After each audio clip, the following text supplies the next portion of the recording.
like me. Mexican food is my favorite. Yeah, I love Mexican. It's the best. Bro. Mexican, Italian, that's it. Mexican food's amazing. For sure, I love Mexican Taco food. Bell. So good. Bro, you're Whoa. so dumb. I'm not sure if he's actually serious. He just might be saying this for the views in the comments. That's how big streamers like him stay relevant. So were you being serious when you called Taco Bell Mexican food? Yeah, I thought it was, bro. Dude, okay, now I know why you got hate. It's not. You're not even Mexican, bro. You don't have to be Mexican to know that Taco Bell is not Mexican food. Oh. If you don't know who that was Neon. He's one of the biggest streamers out there.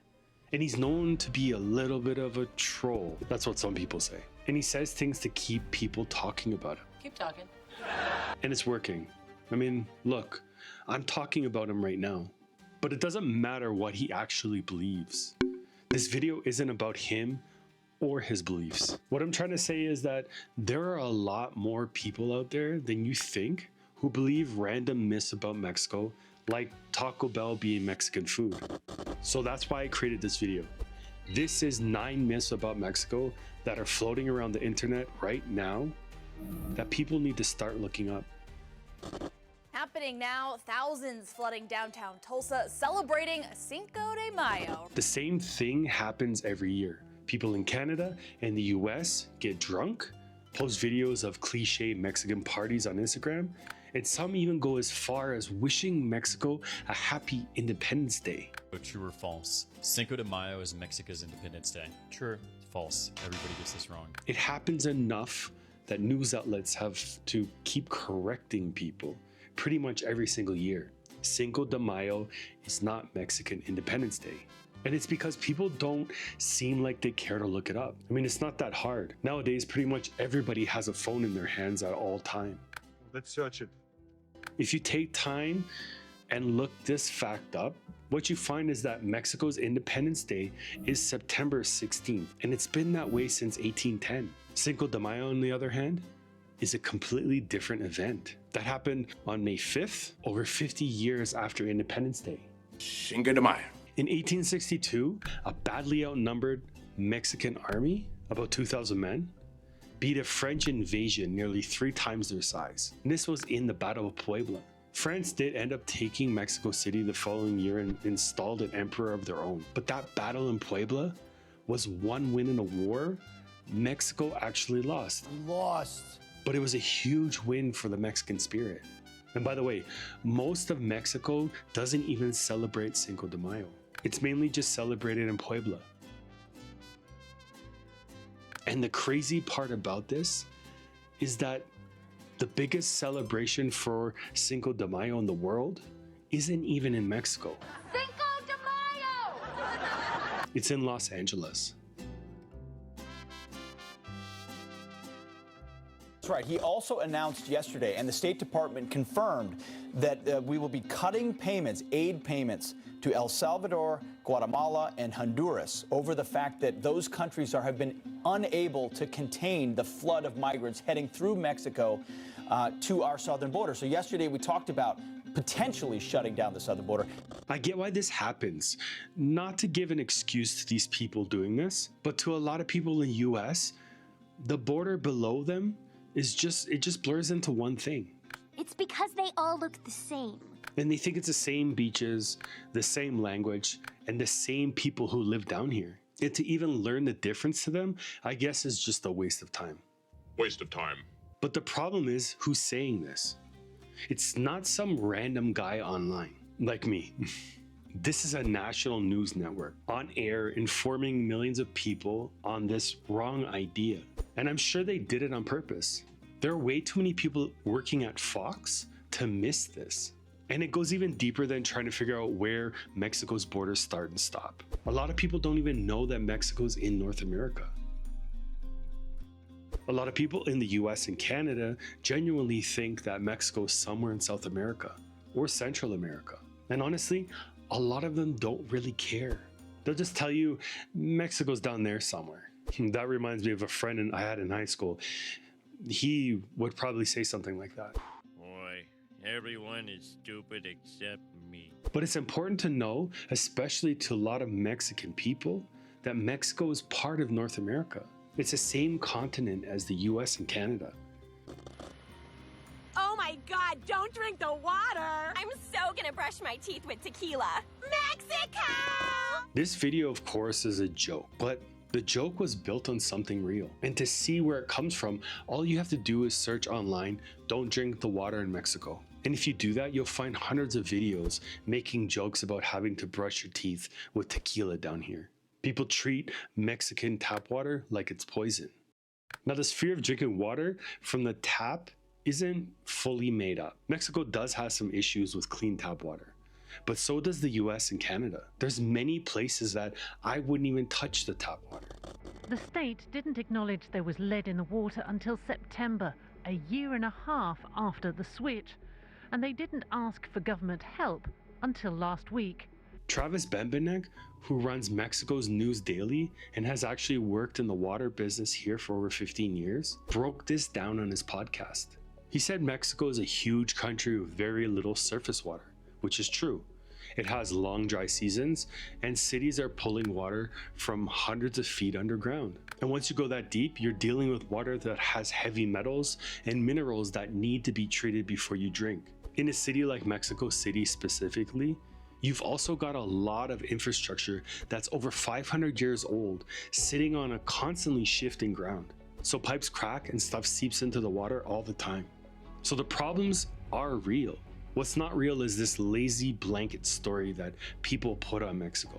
Stop being lazy. Evan's answer on his own podcast was never drink the water anywhere. It was know the system. And these systems change city by city and building by building. But also keep in mind, when you usually visit new countries, a lot of the time, it's a good idea to avoid drinking the tap water. I got really sick once in Japan, and I'm pretty sure it was because I drank a cup of tap water. And by the way, plenty of Mexicans who can afford bottled water don't drink tap water either. But that's not proof that the whole country is dangerous and that the water's unsafe. Vacation, it's beautiful, it's paradise. Tonight, Texas state officials urging residents to avoid travel to the country. The Department of Public Safety saying drug cartel violence and other criminal activity represent a significant threat. So the state government agencies in the US tell American tourists that visit Mexico, they could be killed, even though Americans are statistically more in danger when staying at home than visiting Mexico. Where's my gun? Mexico's own tourism board pushed back on this directly. They told reporters flat out that these kind of alerts are too broad-based, and making blind statements about Mexico doesn't reflect the reality of Mexico. No one is ever denying that there are areas that exist in Mexico that are dangerous, but they also exist in the US too. The problem is that Mexico is a huge country. It's the 13th largest country by landmass in the world, so it's big. And State Department's news channels and politicians act like all of Mexico is this tiny place where all the problems exist on one street. And if you come here, you'll face those problems. They lump the border violence in with the whole country, even though a place like Merida is one of the safest places in North America. Just look it up. This danger problem is a myth that can be traced back to even before the Mexican-American War. Long time ago. Nobody cancels a trip to Miami because of what's happening in Chicago. But somehow, with Mexico, one bad headline from the state turns in this warning to an entire country, which is just crazy. In 2022, the US government fully suspended avocado imports from Mexico. And it's because a USDA inspector in Michoacan got a direct threat against him and his family for allegedly refusing to certify a shady shipment. And it happened again in 2024, when 2 more inspectors were physically grabbed and held by armed men in the same region. Not again! Now, here's the thing about this. My point isn't that these things don't happen, but in this situation, it's specific to one state, Michoacan, because Michoacan is one of the only 2 states in the entire country that is even authorized to export avocados to the US in the first place. Allegedly, there are people who tax avocado growers, threaten inspectors, and fight over control of nearly a $3 billion export industry. Wow, that's a lot of money. I say allegedly because personally, I don't know what really happens in that area. But what's not true is the version that turns all Mexican avocados into a fund for the cartel. Most of Mexico's avocado growing regions aren't even a part of the story. This is one state war getting mapped onto an entire country once again. Fake news. And by the way, Jalisco, the other state authorized to export, apparently wasn't affected by any of these US suspensions. The thing that we're seeing with the wall is the cartels are always changing, and they're a threat. There's not 1 inch of Mexico's northern border that isn't covered by a plaza. Plaza is cartels, 9 cartels that control it. This is not just some random opinion from a TV host. This is a top US official speaking directly to Congress. Yet the problem is nobody actually agrees on how much land the cartel actually controls. Meanwhile, mainstream research groups like the New Lines Institute put that estimate closer to 1/3 of Mexican territories is controlled by the cartel. Then on the other side, current President Claudia Sheinbaum has said these numbers are fake and way too high. This gives us completely different stories depending on who you talk to. Tell the truth. Talk radio and US officials say cartels are everywhere in Mexico, especially along the border, while Mexican government says that's simply not true. In the end, none of these reports come with clear maps, explanations, or graphs, or any information whatsoever. It shows that people change the definition of control just to fill their own goals. For 4 long years, Joe Biden surrendered our borders to the most evil and vicious traffickers, networks, and everything else on the planet Earth, allowing foreign drug cartels to carve out a massive footprint on American soil. We were doing nothing. This open borders nightmare flooded our country with fentanyl and with people that shouldn't be here, some of the worst people on earth. This is the type of story that most people have in their heads. Migrants crossing the border illegally. That's right. Illegal immigrants. And of course, they're carrying bags of drugs with them across the desert. Drug smuggling? Mulin? You kids mulin? Now here's what US Customs Borders and Protection's website says. Its own website says more than 90% of fentanyl is stopped at ports of entry, where cartels attempt to smuggle it primarily in vehicles driven by US citizens. Now isn't that an interesting fact? It doesn't say it's smuggled by migrants crossing illegally. Nope. It says US citizens. A Freedom of Information Act request backs this up with real numbers. Over 81% of everyone arrested for fentanyl smuggling at the border between 2019 and 2024 was a US citizen. US citizens are used on purpose because a passenger vehicle with US plates draws way less attention.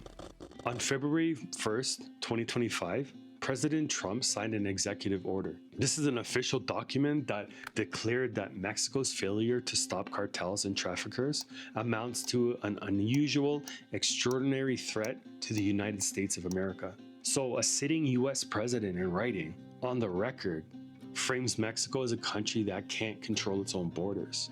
Let's go police the world.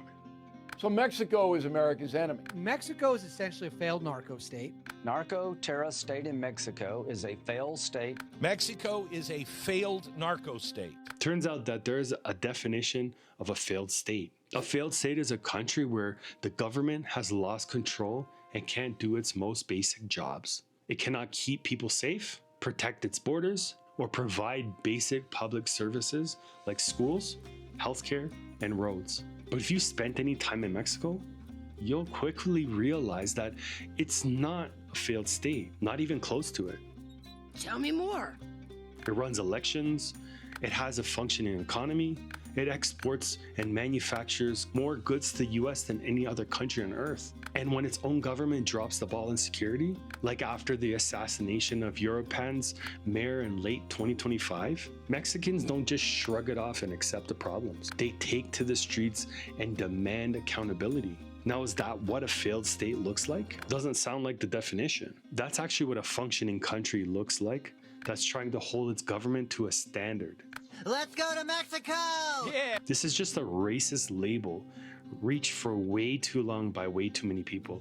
Don't be racist. where even the highest level of US government are guilty of spreading this narrative. Now, like I always say, Mexico isn't without its problems. But don't get your information from sources that haven't ever spent any time in real Mexico with real Mexicans. Because those people have an agenda to take your attention, and it's usually for their own profit, not to tell the truth.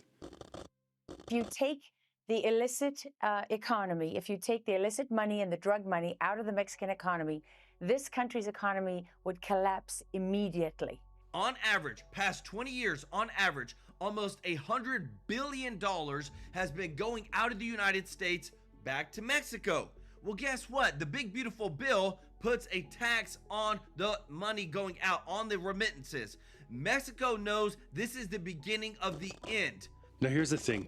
Remittance and drug money are real parts of the picture, but they're nowhere close to being the whole thing. The whole thing where the country would collapse because it was all taken away. Remittance is the money sent home by Mexican workers abroad. It makes up about 4.5% of Mexico's GDP. So it is a lot of money, but it's not the whole economy. Nope. Direct revenues generated by the drug trade itself is estimated to be about $30 to $50 billion annually. That's a lot of dough. Which translates to roughly to 2 to 3% of Mexico's total GDP. And get this, there are estimates out there that the economic impact of violence and crime costs Mexico about $230 billion to $250 billion each year, which is about 18% of their GDP at the moment. So if that's a true number, let's say that erasing the drug trade drops that number in half only. That means in theory, nothing would happen to the economy. And what she said in that video would go completely out the window. Out the window. Also, Mexico is one of the biggest exporters of vehicles, electronics, and auto parts on earth. The auto industry alone is bigger than remittance or the drug trade. So when someone says something ridiculous about Mexico, or it sounds ridiculous, check the facts. They're skipping past the true parts of the story just to make the story even scarier than it should be. Mexico isn't propped up by a drug trade. It's supported by hardworking people who work in factories, who export goods, and who make and design some of the most innovating products of our time. So don't get it twisted. Mexico isn't perfect, but it's sure one of the best places I've ever been to. The food, the weather, the history, it's all phenomenal. But what makes Mexico a special place in my heart is the people. So we need to stand up for those people and fight back on these lies about the nation. And start telling the truth, because Mexicans and Mexico deserve the truth. So thanks for watching. I'll catch you in the next video, and I hope you like this one.